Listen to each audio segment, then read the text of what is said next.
আচ্ছা ভাই, এখন রেকর্ডিং অন না করলে তো হয়? তার ইউটিউবে পেজ আছে, ফেসবুকে হ্যাঁ লাইভ। এই করি তো তোমার, আর তাও করা যায়। তারপরে এই যে ইউটিউবে দিই তো এই জন্য করে রাখি, নাহলে সমস্যা নেই।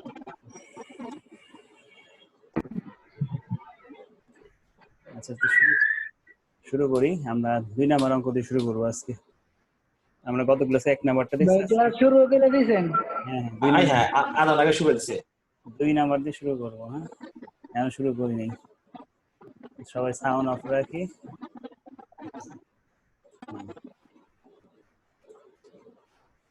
তো 2 নাম্বার অঙ্কটা দেখি। 2 নাম্বারটা আগেরটা থেকে একটু সামান্য চেঞ্জ আছে। প্রথম যে অঙ্কটা করছি, একটা পার্টের মধ্যে আমাদের অপশন হলো 2টা, লিজ এবং লোন। তো লিজ অপশনের মধ্যে সামান্য একটু পার্থক্য আসবে এই অঙ্কটার মধ্যে। Mister Rahman is thinking of acquiring a car. For that purpose, he is to decide whether the car is to be purchased through 12% borrowing or to be acquired on lease rent basis. বলছে Rahman company চিন্তা করতেছে কি, যে একটা কার কিনবে। হ্যাঁ, সে এটা কিভাবে কিনতে পারে? সে 12% সুদে ঋণের মাধ্যমে 12% সুদের হারে সে ঋণ নিতে পারে, অথবা সে কি করতে পারে, or to acquire on the lease rent basis, অর্থাৎ সে ভাড়ায়ও নিতে পারে, অর্থাৎ লিজ নিতে পারে। তার মানে 2টা অপশন তার কাছে দাঁড় করিয়ে দিছে। সে টাকা ঋণ নিয়ে সে কি করবে, কারটা কিনবে, অথবা সে কারো কাছ থেকে লিজ নিয়ে সেই গাড়িটা ব্যবহার করবে। ঠিক আছে। The purchase of car is টাকা 7 লাখ। এই গাড়ির মূল্য হচ্ছে 7 লাখ টাকা। ইটস অ্যানুয়াল মেইনটেনেন্স কস্ট 45,000 পার ইয়ার। প্রতি বছর রক্ষণাবেক্ষণ খরচ হয় 45,000 টাকা করে। অ্যান্ড এক্সপেক্টেড লাইফ ইজ 5 ইয়ার। এটার আয়ুষ্কাল ধরা হয়েছে 5 বছর। It is assumed that the straight line method of depreciation is allowable under income tax and the tax rate is 35%. বলতেছে যে এটার সরলরৈখিক পদ্ধতিতে অবচয় ধরা হয় কিসের জন্য? ডিপ্রিসিয়েশন এবং সরলরৈখিক পদ্ধতিতে অবচয় ধরা হয়, এবং ইনকাম ট্যাক্স রেট কত হয়? 35% ইনকাম ট্যাক্স রেট ধরা হয়। ঠিক আছে, ট্যাক্স রেট দেওয়া আছে আমাদের অঙ্কে। The সেলভেজ value of the car is 1 lakh. 5 বছর শেষে সম্পদের যেই অবচয় বাদ দেওয়ার পরে যেই মূল্যটা সেলভেজ ভ্যালু বা ভগ্নাবশেষ মূল্য, সেটা হলো 1 লাখ টাকা দেওয়া আছে কোশ্চেনে। তো ইন কেস অফ লিজিং, লিজের কথা বলতেছে এতক্ষণ আমরা উপরে যেগুলো পড়ে আসছি সবই ছিল হচ্ছে লোনের কথা। এখন আবার লিজের কথা বলতেছে যে in case of leasing the lease rental টাকা 3 lakh for 5 equal annual instalment. বলছি যে আমাদের লিজ যে যদি কার্ডটা নেই, তাহলে আমাকে প্রতি বছর 3 লাখ টাকা করে 5টা কিস্তিতে সেই টাকাটা পরিশোধ করতে হবে, এবং এই টাকাটা to be paid in advance, অর্থাৎ অগ্রিম দিতে হবে। ঠিক আছে, অ্যাডভান্স মানে অগ্রিম দিতে হবে। তার মানে কি, এটা হলো যে লিজ নিলে লিজের সময় আমাদের যে ভাড়াটা, সেই ভাড়াটা দিতে হবে প্রতি ইনস্টলমেন্টের শুরুতে, অর্থাৎ বছরের শুরুতে আমাদের কি করতে হবে, একটা করে কিস্তি দিতে হবে। তার মানে ওই যে আমরা বলছিলাম গত ক্লাসে, যে যদি বছরের শুরু হয় তাহলে একভাবে কাজ করতে হয়, বছরের শেষে হলে আরেকভাবে কাজ করতে হয়, ইনস্টলমেন্টটা বের করতে হয়। ইনস্টলমেন্ট কিন্তু আমাদের বের করাই আছে, ছকের মধ্যে একটু পার্থক্য আসবে। ঠিক আছে। And the maintenance expense to be borne by lessor. হ্যাঁ, অর্থাৎ যেই ভাড়া দিছে সে এটার, অর্থাৎ সম্পদের যে মালিক, সেই রক্ষণাবেক্ষণ খরচটা বহন করবে। Which alternative is should be selected mister Rahman? Mister রহমানের কোন অপশনটা সিলেক্ট করা উচিত সেটা তোমার কাছে জানতে চাইছি। আমাদের ফার্স্ট কাজ হবে লিজ অপশনের কি বের করা, প্রেজেন্ট ভ্যালু বের করা। তার আগে আরেকটা কাজ করতে হয়, সেটা কি লিজ অপশনের রেন্টটা কত, প্রতি বছর কত ভাড়া দিতে হবে সেটা করতে হয়, কিন্তু এই অঙ্কে করতে হবে না, কারণ কোশ্চেনে বের করা আছে এই যে in the case of leasing rental, অর্থাৎ প্রতি বছর কিস্তিতে কত টাকা করে, 3 লাখ টাকা করে, এরকম 5টা কিস্তিতে সেই টাকাটা পরিশোধ করে। ঠিক আছে, তো আমরা 5টা কিস্তিতে সেই টাকাটা পরিশোধ করবে। এখন আমরা ঘরে প্রেজেন্টেশন করব কিভাবে? আমরা বলছিলাম যে মোট 8টা ঘর হয়, সর্বোচ্চ 8টা ঘর হবে। প্রথম ঘরের নাম হয় ইয়ার, দ্বিতীয় ঘরের নাম হয় এএলআর, অর্থাৎ অ্যানুয়াল লিজ রেন্ট কত, বাৎসরিক কত টাকা ভাড়া দেওয়া হয় সেটা মেইনটেনেন্স কস্ট বসে। বাৎসরিক ভাড়া থেকে আমরা মেইনটেনেন্স কস্টটা বাদ দিব।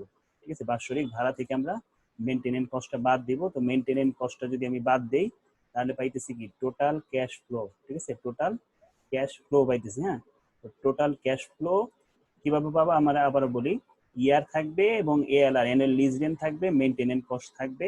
ইয়ার আমরা বসাবো, পরে আসবো যে শূন্য কেন বসালাম, 1 থেকে 4 কেন বসালাম, 5 কেন বসালাম, এর একটু পরে যাইতেছি আমরা। আমরা প্রথমেই ঘরটা শিখতেছি, আবার ওই দিনকে যেটা বলছিলাম ওটা আবার একটু দেখে নেই। মাত্র একটা অঙ্ক হয়েছে তো এই জন্য এটাকে আমি আবার রিপিট করতেছি। প্রথমে থাকবে ইয়ার। ভাই এটা সেকেন্ড ক্লাস না? হ্যাঁ, এটা সেকেন্ড ক্লাস। তো অ্যানুয়াল লিজ রেন্ট কি বলবো, অ্যানুয়াল লিজ রেন্ট বাৎসরিক ভাড়া কত সেটা বসাবো। ঠিক আছে, অর্থাৎ এই যে প্রশ্নে যে দেওয়া আছে দেখো এই লাইনে, in the case of leasing lease rental টাকা 3 লাখ টাকা ভাড়া দেওয়া আছে, এই 3 লাখ টাকা আমরা এখানে বসাবো। মেইনটেনেন্স কস্ট কোশ্চেনের মধ্যে আছে, দেখো এই যে তুই জানি দেখলাম এই যে উপরে, it is annual maintenance cost 45,000 পার ইয়ার। ঠিক আছে, অর্থাৎ প্রতি বছর মেইনটেনেন্স কস্ট হয় 45,000 টাকা। এই টাকাটা আমাদের দুটো অপশনেই বিবেচনায় আনতে হবে, কারণ এই যে নিচে আবার বলে দিচ্ছে যে মেইনটেনেন্স কস্টটা বহন করে লেসর, অর্থাৎ। আচ্ছা ভাই, হ্যাঁ বলো বলো। লিজ গ্রহীতা যদি এই মেইনটেনেন্স কস্টটা বহন করতো তাহলে কি এটা যোগ হইতো? হ্যাঁ হ্যাঁ, যে ভাড়া নিছে অর্থাৎ মিস্টার রহিম যদি এটা বহন করতো তাহলে যোগ হইতো। ঠিক আছে, যেহেতু এখানে মালিকের কথা বলছি, যে যে সম্পদের মালিক যে সে বহন করছে। নর্মালি আমাদের লিজ অপশনে ওই মালিকই সবসময় ইউজ করে, তো ওইরকম পরীক্ষা আজ পর্যন্ত এরকম ব্যতিক্রম আসে না। তারপরে জানি না রাখা ভালো, তো কে বহন করলে কি করতে হয় সেটা কি জানি রাখতে হয়। তার মানে কি, রহিম যদি বহন করতো তাহলে যোগ করতাম, অর্থাৎ এএলআর এর সাথে মেইনটেনেন্স কস্ট যোগ করতাম। কিন্তু আমাদের এখানে বলতেছে যে লেসর, অর্থাৎ যে ভাড়া দিছে অর্থাৎ মালিক, সেই মালিক এই টাকাটা বহন করছে। তো এই জন্য আমরা কি করব, মেইনটেনেন্স কস্ট বিয়োগ করব। তার মানে কি 3 লাখ টাকা থেকে 45,000 টাকা বিয়োগ করব। ঠিক আছে, তার মানে এএলআর থেকে মেইনটেনেন্স কস্ট বাদ দিলে আমি পাইতেছি টোটাল ক্যাশ ফ্লো। এই ফুল মিনিং গুলো আমাদের ওই যে প্রথম পেজে দেওয়া আছে, আমরা গত ক্লাসে বলে দিয়েছিলাম। তাহলে কি, এএলআর থেকে মেইনটেনেন্স কস্ট বাদ দিয়ে আমরা পাইতেছি টোটাল ক্যাশ ফ্লো। তারপরে আমরা ট্যাক্স সেভিং ধরবো, টিএস মানে হলো ট্যাক্স সেভিং। ট্যাক্স সেভিং কার উপর ধরবো, এই টোটাল ক্যাশ ফ্লোর উপরে পার্সেন্টেজ করবো। ঠিক আছে, অর্থাৎ 35% করে যা আসে বসাবো। এখানে কেন খালি এটা একটু পরে যাইতেছি, আমরা ঘরটা শেষ করে নেই। তার মানে কি, টোটাল ক্যাশ ফ্লো থেকে ট্যাক্স টিএস ধরবো টোটাল ক্যাশ ফ্লোর উপরে, ধরলে এই ভ্যালুগুলো আসবে। আসার পরে আমরা টোটাল ক্যাশ ফ্লো থেকে ট্যাক্স সেভিংটা বাদ দিলে পাইতেছি নিট ক্যাশ ফ্লো। অর্থাৎ যেখানে লিখে দিছি যে আমরা 2 নাম্বার, এখানে মনে লেখা হয় না, এটা আমি একটু লিখে দিই। এটা হবে হলো 4 নাম্বার ঘর থেকে আমরা 5 নাম্বার ঘর বাদ দিলে এই 6 নাম্বার ঘরটা পাইতেছি।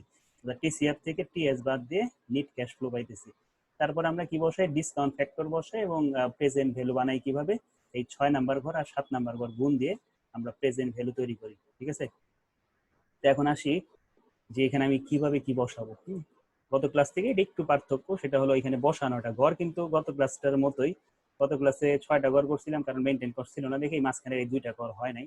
কিন্তু আজকে আমাদের অঙ্কে মেইনটেইন কস্ট আছে, এই জন্য পুরো 8টা ঘরই করতে হয়েছে। এখন আসি যে এই যে 0 বছর, হ্যাঁ 0 বছর, এই 0 বছরে আমরা কি বসাইছি, 3 লাখ টাকা বসাইছি। এখন 0 বছরে কেন 3 লাখ টাকা বসালাম, কারণ হলো আমাদের অঙ্কে বলছে যে অ্যাডভান্স দেওয়া হয়, অর্থাৎ কিস্তির টাকাটা বছরের শুরুতে দেওয়া হয়। যখন বছরের শুরুতে বলবে তখন আমরা কি করব, প্রেজেন্ট ভ্যালু বের করার সময় ছকের মধ্যে 0 দিয়ে শুরু করব সবসময়। এটা এখন লিজ অপশন হোক আর লোন অপশন হোক, যদি আমাদের বলে যে কিস্তিটা বছরের শুরুতে দেওয়া হয় তাহলে ছকের মধ্যে আমরা প্রথমে 0 দিয়ে শুরু করব। তাহলে 0 বছরে আমাদের কি আসতেছে, 3 লাখ টাকা আমরা কি করছি, অর্থাৎ প্রথম বছরের টাকাটা একদম শুরুতেই একদম কিস্তি দেওয়া হয়েছে প্রথম বছরের শুরুতে। ঠিক আছে, নর্মালি কিস্তি দেওয়া হয় বছরের শেষে, শুরু হলে সেটা বলে দেয়। এই অঙ্কে বলে দিছে, অ্যাডভান্স দিয়ে রাখছে। 3 লাখ টাকা দিছে, 3 লাখ টাকা থেকে আমরা মেইনটেনেন্স কস্ট 45,000 বাদ দিয়ে পাইতেছি 2,55,000 টাকা।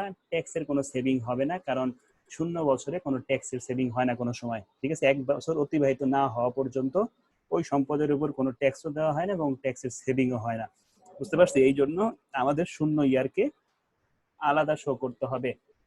আমি চাইলে 1 থেকে 5 পর্যন্ত লিখতে পারবো না। এই যে এখান থেকে যে আগের অঙ্কে যেমন এখানে একসাথে লিখছি না আমরা 1 থেকে 5, ওইভাবে লিখতে পারবো না। কারণ কি, আমাদের অঙ্কটা হলো লিজ অপশনটা কি, বছরের শুরুতে কিস্তি দেওয়া হয়, এই জন্য আমাদের 0 দিয়ে শুরু করতে হবে। ঠিক আছে, অর্থাৎ 0 কেন আলাদা করলাম, কারণ 0 বছরে কোনো ট্যাক্সের সেভিং হয় না, এই জন্য এই টাকাটাকে আলাদা করে দেখাইতে হবে। অর্থাৎ 3 লাখ টাকা 45,000 টাকা মেনটেন কস্ট কোশ্চেনে ছিল, 3 লাখও ছিল, যেটা বিয়োগ করে 2,55,000 আসছে। তার উপর কোনো ট্যাক্সের সেভিং হবে না, যেহেতু 0 বছর, তাহলে আমরা ঘুরে ফিরে কি আগের টাকাটাই আমরা পাইতেছি নাকি। অর্থাৎ 2,55,000 থেকে এখানে 0 বাদ দিলে 2,55,000 থাকতেছে। আর 0 বছরে এখানে অলওয়েজ একই বলবে। হ্যাঁ, এটা যত পার্সেন্টই হোক না কেন, এখানে 7.8 9 হোক 10 হোক যতই হোক না কেন, আমাদের 0 বছরে এখানে ভ্যালুটা হবে 1। ঠিক আছে, অর্থাৎ 0 বছরে 1 টাকার মূল্য 1 টাকার কোনো চেঞ্জ হয় না। যতই সময় অতিবাহিত হবে ততই আমাদের ব্যালেন্সটা কমতে থাকবে। ঠিক আছে, অর্থের মূল্য কমে আসবে। কারণ এই যে আমরা যে ফ্যাক্টর গুলো বের করি, যে 0.67 বলো 0.99 বলো, এগুলো সব কি 1 টাকার কে বিবেচনায় এনে আমরা জানার চেষ্টা করি যে কোন বছর তার মূল্য কত। তার মানে কি 0 বছরে যেহেতু ইউজই হয় না, মানে কোনো সময় অতিবাহিত হয় না, তার মানে 1 টাকার কোনো ডিসকাউন্টিং হবে না, 1 টাকার ভ্যালু 1 টাকাই থাকবে। 2,55,000 টাকার সাথে 1 গুণ করে আমাদের আসতেছি কত, 2,55,000 টাকা। এখন প্রশ্ন হলো এই 7.8 কোথায় পেলাম? এটা আমরা গত ক্লাসে বলছিলাম যে যখন আমাদের ডিসকাউন্টেড থাকবে না, প্রশ্নে ডিসকাউন্টেড সচরাচর থাকে না, তো এই রেটটা কিভাবে তৈরি করব? 7.8 আমরা বলছিলাম যে খুঁজবো যে ইন্টারেস্ট রেট কত, কোশ্চেনে ইন্টারেস্ট রেট কত, 12%। এই 12% থেকে কি করব, 1 মাইনাস ট্যাক্স রেট বাদ দিব, 1 মাইনাস ট্যাক্স রেট গুণ করব। এই যে দেখো নিচে ওয়ার্কিং করে আমরা দেখাইছি ডিএফ কিভাবে আসছে, ইন্টারেস্টের রেটের সাথে গুণ দিতেছি আমরা 1 মাইনাস ট্যাক্স রেট, অর্থাৎ 12% ছিল ইন্টারেস্ট রেট, সূত্রের 1 আর 0.35 হলো ট্যাক্স রেট, তার মানে আমাদের আসতেছে ডিসকাউন্টিং রেট আসছে 7.8। এই 7.8টা আমরা এখানে বসাইছি।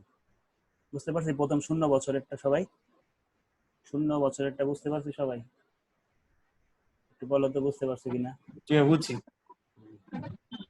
তারপরে আমরা এখন যাব পরবর্তী যে স্টেপগুলো। আমাদের কিন্তু টোটাল কিস্তি কয়টা? 5টা নাকি?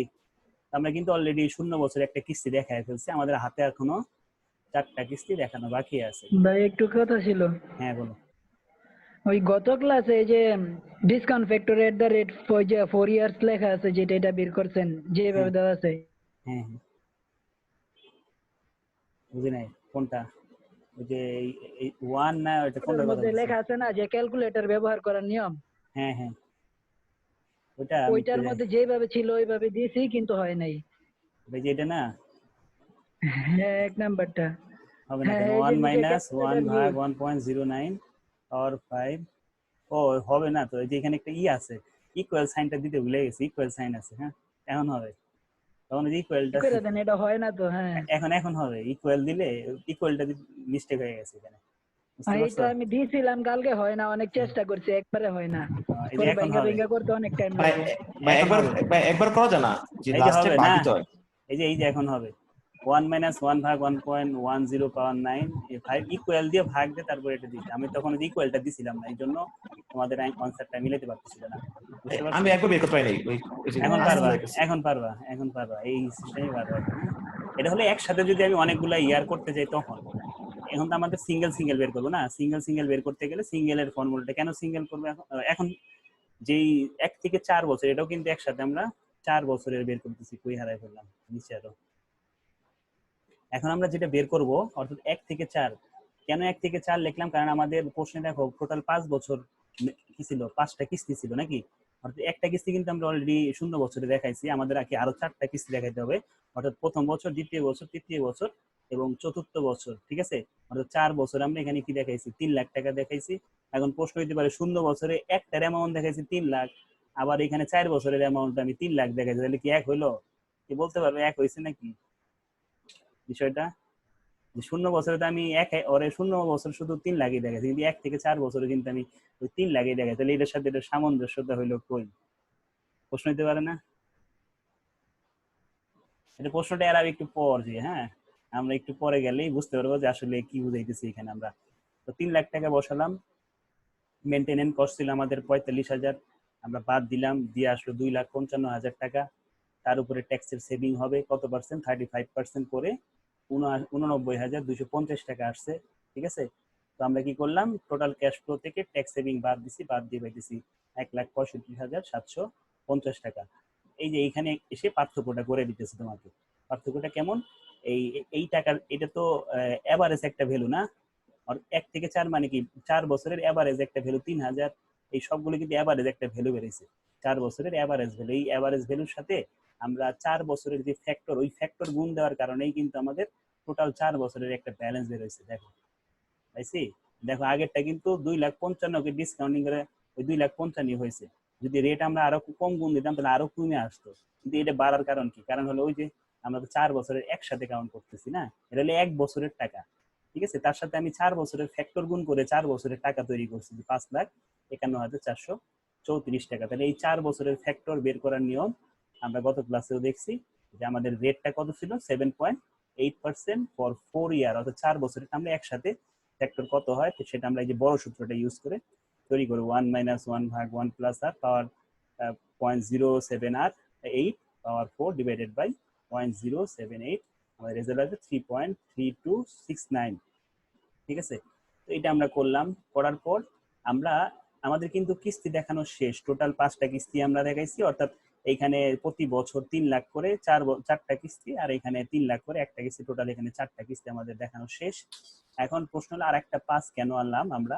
আরেকটা 5 আনার কারণ হলো এই যে তোমার 0 বছরে যেই ব্যয়টা হলো এই যে 2,55,000, এই 0 বছরের ব্যয়ের ট্যাক্সটা দেওয়া হবে প্রথম বছর, ঠিক আছে। অর্থাৎ যেই বছর ব্যয় বা আয় হবে সেই বছরের পরবর্তী বছরে আমাদের আয় বা ব্যয়ের উপরে ট্যাক্স সেভিং বা ট্যাক্স পেড করতে হয়। তার মানে আমি যদি এখানে একটু উদাহরণ হিসেবে ওয়ার্কিং এর পাশে সাইডে লিখে বুঝাই, যে 0 বছরের ট্যাক্সটা দেওয়া হবে কবে? প্রথম বছরে, ঠিক আছে। আবার প্রথম বছরের ট্যাক্সটা দেওয়া হবে কবে? দ্বিতীয় বছরে। আবার দ্বিতীয় বছরের ট্যাক্সটা দেওয়া হবে তৃতীয় বছরে, দ্বিতীয় বছরের ট্যাক্সটা আমি কবে ধার্য করব? তৃতীয় বছরে। তৃতীয় বছরের ট্যাক্সটা আমি আবার ধার্য করব চতুর্থতে, আবার চতুর্থ বছরের ট্যাক্সটা ধার্য করতেছি পঞ্চম বছরে। অর্থাৎ এই যে এখানে চতুর্থ বছরের যে ট্যাক্স, এটা কিন্তু কাউন্ট করা হয় নাই। এই যে এখানে যে 89,250 টাকা গড় যে ব্যয়টা, এটা হলো কিন্তু 4 বছরের টাকা এখানে, হ্যাঁ। তার মানে কি আমাদের এখনো ওই যে চতুর্থ বছরের যে ট্যাক্স সেভিং, ওই ট্যাক্স সেভিং কিন্তু এখনো দেখানো হয় নাই, ঠিক আছে। ওইটা কোথায় দেখাতে হবে? পঞ্চম বছরে যে ওই ট্যাক্স সেভিংটা দেখাইতে হবে। এই জন্য 5 নাম্বার ইয়ার দিয়ে আমরা জাস্ট খালি ট্যাক্স সেভিং বসে, আর আগের কিন্তু কিছুই বসাই নাই, কারণ আমাদের শুধু বসানোই বাকি ছিল 1 বছরের ট্যাক্স সেভিং। ওই ট্যাক্স সেভিংটা আমরা এখানে বসাইছি, বুঝতে পারছি? তো আমরা এটা থেকে এটা যদি বাদ দিই, অর্থাৎ টোটাল ক্যাশ ফ্লো থেকে টিএস যদি বাদ দেই, তাহলে রেজাল্টটা মাইনাস ফিগার হবে, কারণ এখানে কি মনে জিরো আছে নাকি? জিরো থেকে আমি যদি এটা বাদ দিই আমাদের মাইনাস ফিগার আসবে, কারণ এটার অ্যামাউন্টটা বড়টার আগে মাইনাস সাইন আছে।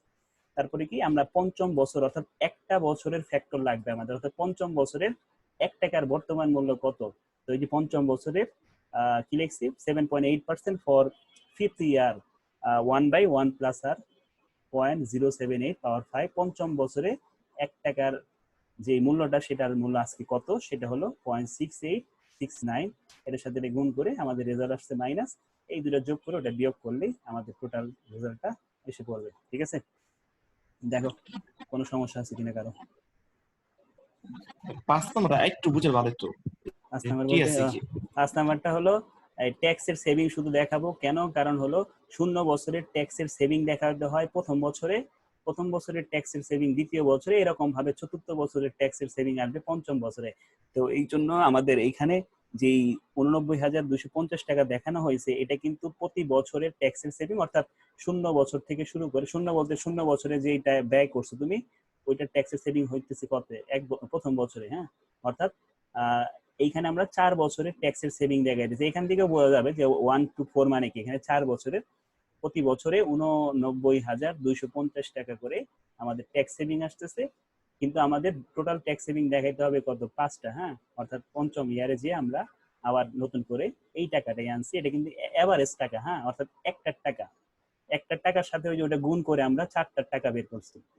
এই যে এখানে হিসাব করলাম না, যেটা থেকে এটা বাদ দিয়ে, এটা থেকে এটা বাদ দিয়ে এটা হয়েছে, এটার সাথে আমরা এই অ্যামাউন্টটা যখন গুণ দেবো তখন এটা 4 বছরে কনভার্ট হয়ে যাবে। তার আগে কিন্তু সবই 1 বছরের এগুলো, হ্যাঁ। এই যে এখানে যেগুলো দেখতেছো 3 লাখ বলো, যদি 45,000 বছরের বলো, শুরুতে না দিয়া, হ্যাঁ বছরের শুরুতে না দিয়া যদি শেষের দিত, তাহলে কি ওই যে 1 থেকে আগের 5 অঙ্কটা, লাখ হ্যাঁ দিত? এই যে আমরা আগে যে অঙ্কটা করছি যে এইটা, হ্যাঁ 1 থেকে 5 পেলে আর কোনো ঝামেলাই ছিল না, ঠিক আছে। যেহেতু শুরু দিছে এই জন্য এত কিছু আমাদের অ্যাড করতে হয়েছে এখানে, ঠিক আছে। অর্থাৎ 2টা স্টেপ আমাদের বেড়ে গেছে, 0 দিয়ে শুরু করতে হয়, আর শেষের বছরের ট্যাক্স সেভিং দেখার জন্য আর একটা ইয়ার বাড়ায় নিতে হয়, ঠিক আছে। এতটুকু মনে রাখলে হবে। শুধু এই গড়টা মনে রাখলে হবে যে বছরের শুরুতে যদি কিস্তি দেওয়া হয় তাহলে 0 দিয়ে শুরু হবে, যদি 5 বছরের কিস্তি হয় তাহলে 1 থেকে 4, আর ওই শেষের বছরটা আমাদের ট্যাক্স সেভিং এর জন্য দেখাইতে হবে। ঠিক আছে, এই ছিল আমাদের লিজ অপশন। তো আমরা এখন যাব লোন অপশনে। ঠিক আছে, লোন অপশনে দেখি কি বলতেছে। তো লোন অপশনে আমাদের ফার্স্ট কি করতে হয়, 5টা কাজ করতে হয় লোন অপশনে। হ্যাঁ, লোন অপশনে আমাদের টোটাল 5টা কাজ করতে হয়। ফার্স্ট কাজ কি, যে কত টাকা করে পেমেন্ট করা হবে লোনের, সেই পেমেন্টটা বের করা। তো আমাদের গতকাল ক্লাসের সূত্র ছিল কি, TB is equal to ALP into 1 - 1 ভাগ 1 + r পাওয়ার n ভাগ আর এই লোনে যে বছরের যে শুরুতে দিবে নাকি শেষে দিবে এরকম কিছু বলছে কিনা আমরা একটু আবার দেখে আসি যে বলতেছিল, দেখি এখানে কিছু বলছে কিনা। It is annual maintenance for 45,000 per year and expected life 5 years. It is assumed that the stated method, না লোনের ব্যাপারে কোনো কিছু বলে নাই যে এটা কি বছরের শুরুতে দেয় নাকি শেষে দেয়। তো আমরা এটাও শিখে আসছি আগে যে শুরু বা শেষ কোনোটাই বলা না থাকলে আমরা সবসময় শেষ ধরে নিব, অর্থাৎ বছরের শেষে কিস্তি দেওয়া হয় ধরে নিব। তাহলে কি আমাদের এই 7 লাখ টাকার কিস্তি কত করে আসে সেটা আমরা বের করব। 5 বছরে প্রতি বছরে কিস্তি কত করে আসে, এই যে দেখো 7 লাখ টাকার আমাদের এই যে কিস্তির পরিমাণটা বের করব, আর ইন্টারেস্ট রেট এখানে আমরা বসাইছি 5 বছর বসাইছি। আর মানে এখানে ইন্টারেস্ট রেট, লোন করার সময় আর মানে হচ্ছে ইন্টারেস্ট রেট।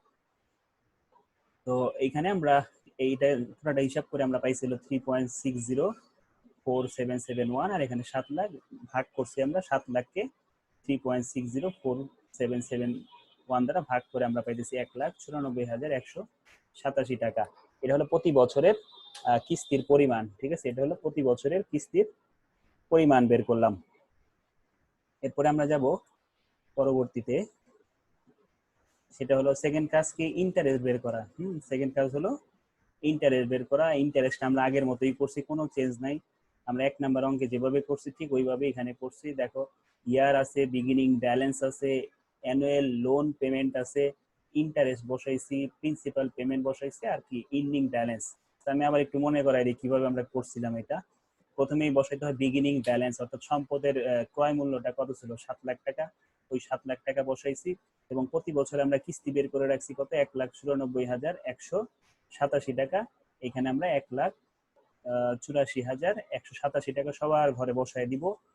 ইন্টারেস্ট কার উপর ধরবো, এখানে বলা আছে 2 নাম্বার ঘরের উপরে আমরা 12% করবো। 2 নাম্বার ঘর বলতে বিগিনিং ব্যালেন্স, অর্থাৎ 7 লাখ টাকার উপর আমরা 12% যদি করি তাহলে আসতেছে 84,000 টাকা।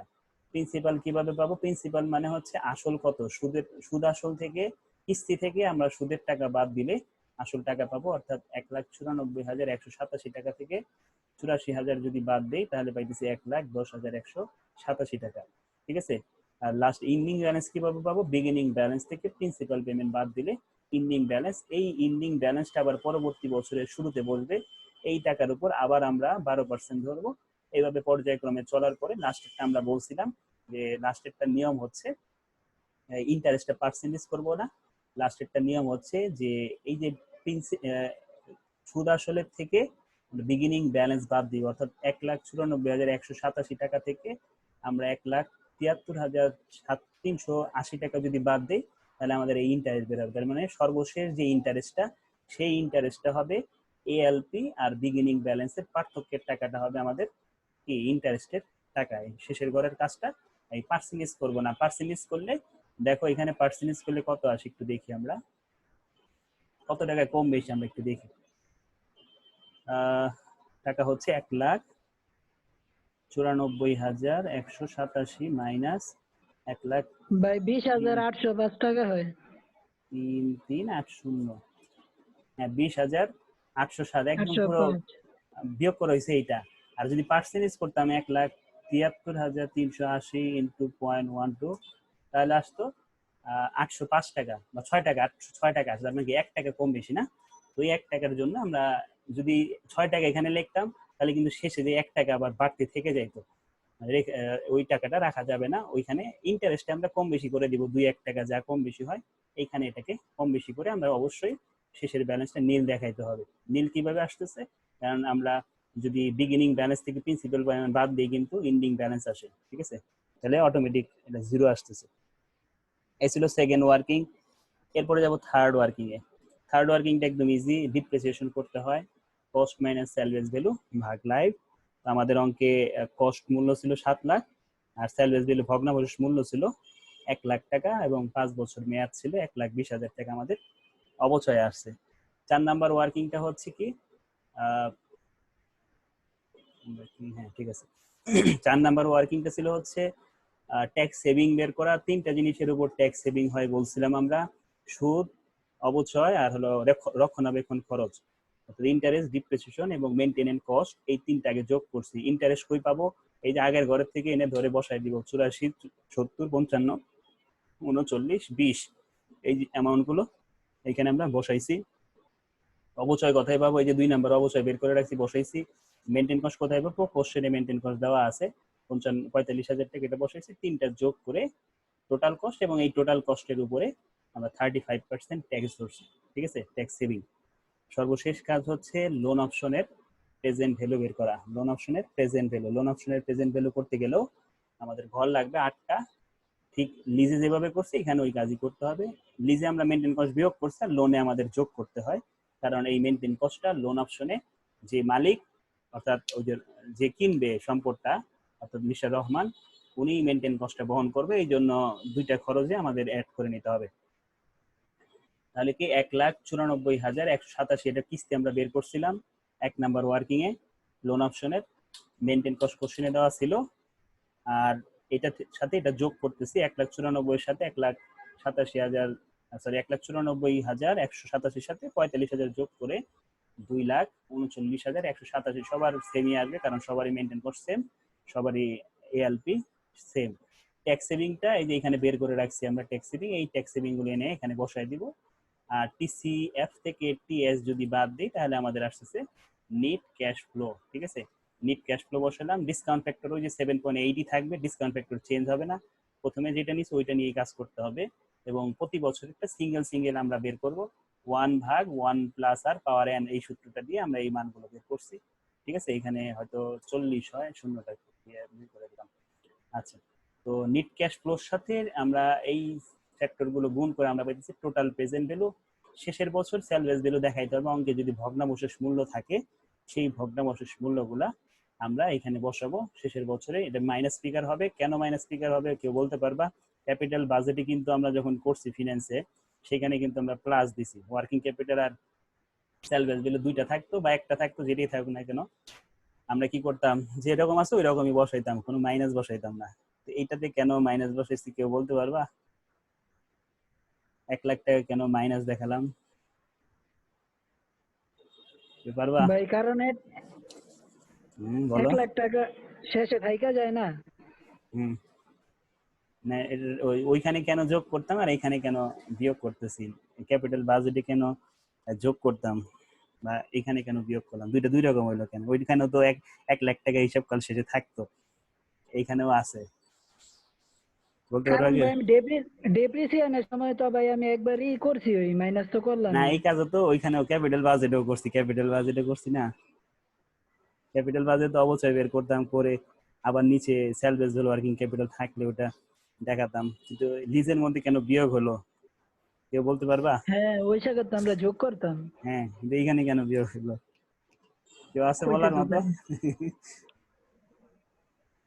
পারবা? পারবা না? না তাহলে আমি বলতেছি।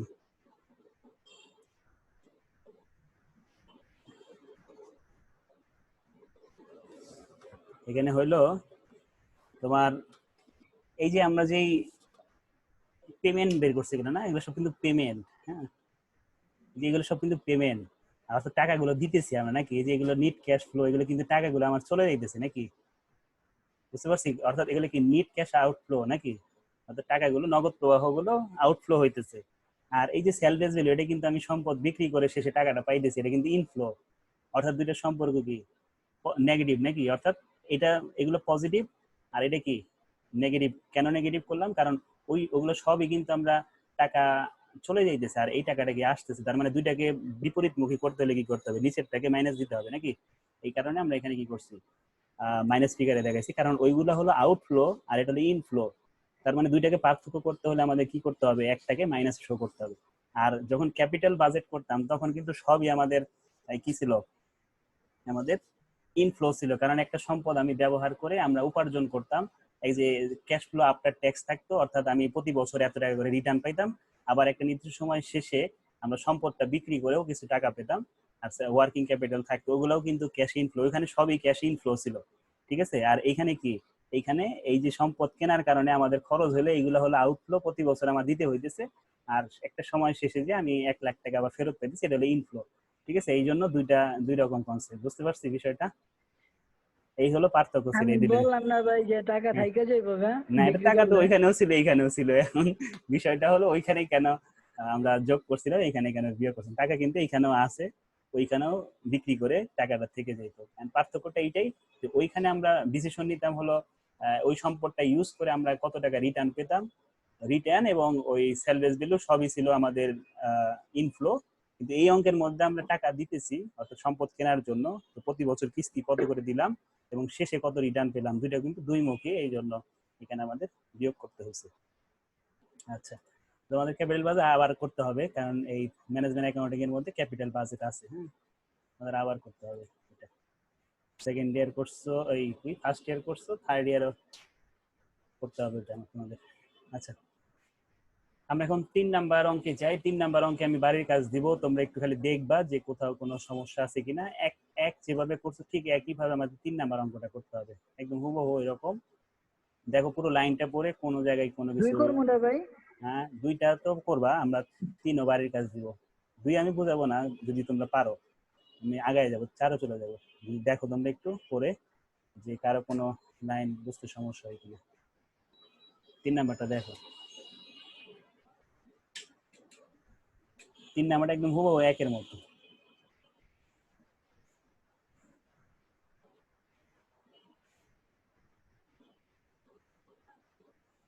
ফাহিম কতক্ষণ পর পর আউট হয়ে যায় কেন?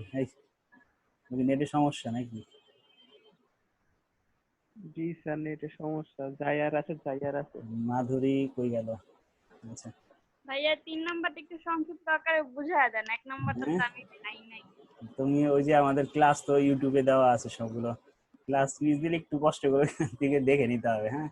তারপর আমি বলে দিতেছি আজকের পরে ক্লাসে আসার আগে একটু ওই ক্লাসটা, আগের ক্লাসটা একটু দেখে আসলে তোমাদের বুঝতে সুবিধা হবে, নাহলে ক্লাস থেকে সকালে একটা স্টুডেন্ট তো ম্যাথ ক্লাস ফার্স্টটা মিস করছে, পরেরটা ধরতে একটু সমস্যা হয়েছে। তোর উদ্দেশ্য ওরইটা থাকা দরকার না যে আমি নতুন ক্লাসে যাব, একটু আগের ক্লাসে দেখে নিই, না তো বুঝতে সমস্যা হয়ে যাবে। আচ্ছা, তারপরে আমি একটু বলে দিতেছি, এই জন্যই ওই রেকর্ডিং করে দেওয়া, নাহলে তো আমার রেকর্ডিং দেওয়ার কোনো প্রয়োজন ছিল না, হ্যাঁ, যাতে কেউ মিস করলে এখান থেকে দেখতে পারে। ABC Corporation Limited needs to acquire a new machine costing টাকা 5 লাখ, 5 লাখ টাকার একটা মেশিন সে কি করবে, এটা নিতে চাইতেছে। তো there are two alternative way of financing. প্রথমে বলতেছে যে সে লোন নিবে, না লোন নিবে কার কোথা থেকে, এবি ব্যাংক থেকে লোন নিবে 16% ইন্টারেস্ট রেটে, এবং at the end of each year, প্রতি বছরের শেষে এটা দেওয়া হবে, এবং প্রতি বছরই কিস্তিটা কি হবে, সমান হবে, এবং এই টাকাটা 4 বছরের মধ্যে পরিশোধ করতে হবে, ঠিক আছে। অর্থাৎ এই যে আমরা 2ও যেটা করে আসছে ওই কথাই এখানে বলতেছে। 2 নাম্বার অঙ্কে ছিল 5 বছরের, আর এটা হলো 4 বছরের। To takes lease from United Capital for 4 years with an annual payment of টাকা 2,20,000 to be paid at the end of each year। প্রতি বছরের শেষে 2,20,000 টাকা করে কি করবে, অ্যানুয়াল পেমেন্ট করবে, কিসের জন্য, লিজের জন্য, ঠিক আছে। ALR দেওয়া আছে আমাদের 2,20,000 টাকা, আগের অঙ্কের মধ্যে ছিল 3 লাখ টাকা, আর এখানে 2,20,000 টাকা। আর আগেরটা ছিল বছরের শুরুতে অ্যাডভান্স বলছিল, আর এখানে কি বছরের শেষে, অর্থাৎ ঝামেলা কম, অত ঝামেলাও নাই আগেরটার মতো। Which after the company should accept, বলছে কোম্পানি কোনটা অ্যাকসেপ্ট করবে, যদি ট্যাক্স 35% হয় এবং অবচয়টা SLM মানে হচ্ছে স্টেট লাইন মেথডে অবচয় ধরা হয়, ঠিক আছে। তো এখন দেখো সমস্যা আছে কিনা। আমরা বলছিলাম কি যে প্রতি বছর কিস্তি 2,20,000 বছরের শেষে, এই জন্য আমরা কি লিখবো, সরাসরি 1 থেকে 4 লিখবো। 2,20,000 টাকা অঙ্কে মেনটেন কস্ট নাই, এই জন্য মেনটেন কস্টের ঘরও হয় নাই, আর টোটাল ক্যাশ ফ্লোর ঘরও হয় নাই। মেনটেন কস্ট থাকলে টোটাল ক্যাশ ফ্লোর ঘরটা আসে, এছাড়া আসে না। তাহলে আমরা কি করলাম, 2,20,000 থেকে তার উপরে 35% ট্যাক্স ধরলাম, 35% ট্যাক্স ধরার কারণে আসতেছে আমাদের 77,000 টাকা। এএলআর থেকে ট্যাক্স সেভিং বাদ দিলে আমরা পাইতেছি হচ্ছে নিট ক্যাশ ফ্লো 1,43,000 টাকা। এই নিট ক্যাশ ফ্লোর সাথে ডিসকাউন্ট ফ্যাক্টর গুণ করতে হবে। আমরা আগে ডিসকাউন্ট ফ্যাক্টর তৈরি করে নেব, কোশ্চেনে ডিসকাউন্ট ফ্যাক্টর নাই। এই 16% এর সাথে 1 মাইনাস ট্যাক্স রেট গুণ করব, তাহলে আমাদের আসতেছে হলো 10.40%। 10.40% হলো রেট। এই রেটে বর্তমান মূল্য কত 1 টাকার সেটা আমরা বের করব। তাহলে কত আসতেছে, সূত্রের মধ্যে আমরা মান বসাই দিয়েছি, রেজাল্ট আসতেছে 3.1426। তো এই নিট ক্যাশ ফ্লোর সাথে 3.1426 গুণ করে আমরা বের করতেছি প্রেজেন্ট ভ্যালু। ঠিক আছে, প্রেজেন্ট ভ্যালু বের করলাম। এরপরে আসি, হ্যাঁ এটা শেষ। তারপরের পার্টটা হলো ছিল কি লোন অপশন না। লোন অপশনে আমাদের 5টা কাজ করতে হয় আগের মতো। প্রথমে কি করতে হয়, অ্যানুয়াল লোন পেমেন্ট বের করতে হয়। 5 লাখ টাকা ঋণ ছিল, গাড়ি কি জানি যেটা নিবে ওই সম্পদটার মূল্য ছিল হলো 5 লাখ টাকা। ইন্টারেস্ট রেট ছিল 16%, 4 বছর মেয়াদ। আমাদের কিস্তির পরিমাণ দাঁড়াইছে প্রতি বছর কিস্তি দিতে হবে 1,78,686 টাকা। ঠিক আছে, সেকেন্ড কাজ ছিল কি ইন্টারেস্ট বের করতে হয়। 1 থেকে 4 বছর 5 লাখ টাকা ঋণ ছিল, 1,76,686 টাকা ছিল বাৎসরিক পেমেন্ট। সুদ 16% ধরবো 5 লাখ টাকার উপরে, 16% 4,01,314 টাকার উপর 16%। এভাবে আমরা পার্সেন্টেজ করে ইন্টারেস্ট বের করবো। প্রিন্সিপাল পেমেন্ট এএলপি থেকে ইন্টারেস্ট বাদ দিব, প্রিন্সিপাল পেমেন্ট হবে।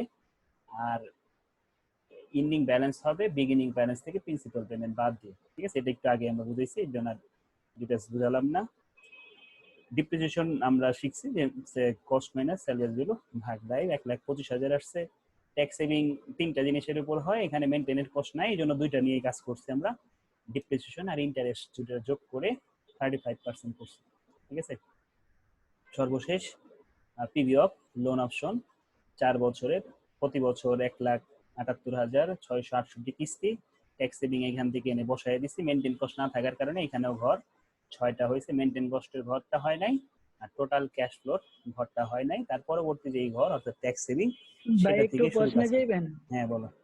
একটু প্রশ্নে যান। আচ্ছা, ওই যে উপরে অ্যানুয়াল পেমেন্ট অফ টাকা 2,20,000 টু বি পেইড, এটা কিসের টাকা?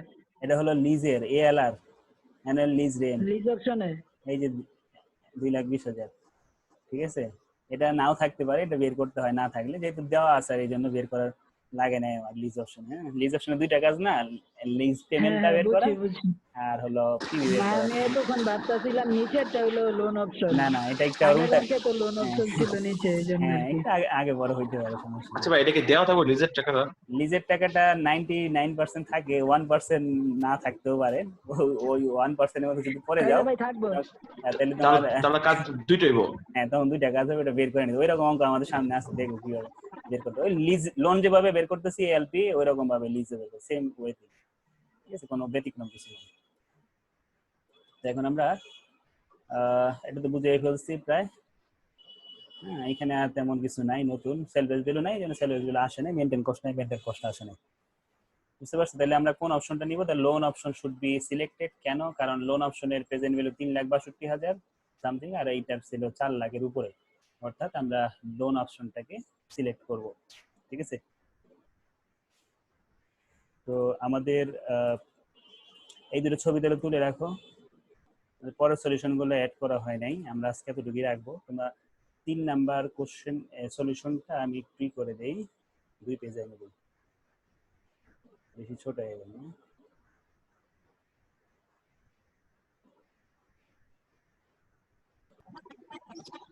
দেখা যায়, ভাই 1 টাকা তুলি তো পুরো একসাথে কিচমিচ হয়ে যায়। তাও এক কথা। আচ্ছা দাঁড়া, 2টা আমি আগে শো করে নিই। আমার পরের সলিউশনটা রেডি করা হয়নি, রেডি করা আছে মানে এখানে অ্যাড করা হয় না, এই জন্য আর আমি আগে পারলাম না। আচ্ছা চলো, আমরা লাইভটা অফ করে দিই, লাইভ শেষ, রেকর্ডিং অফ করে দিই।